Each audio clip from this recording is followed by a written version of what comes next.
Tired of losing track of your spending and ready to take control of your Halifax Debit Visa card online? Let's dive right into how to quickly and securely log into your Halifax Debit Visa card account. First, open your web browser and go to the official Halifax website. Make sure you are on the genuine Halifax website to avoid any phishing scams. Look for the login button, usually located in the upper right-hand corner of the home page. Click on it.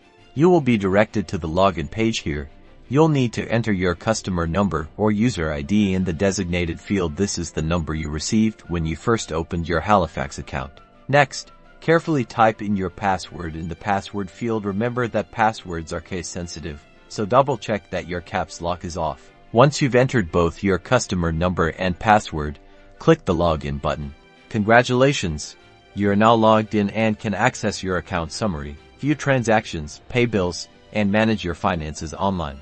And that's it. You are now equipped to securely access and manage your Halifax Debit Visa card account online. Be sure to log out when you're finished, especially if you're using a public computer. Happy banking!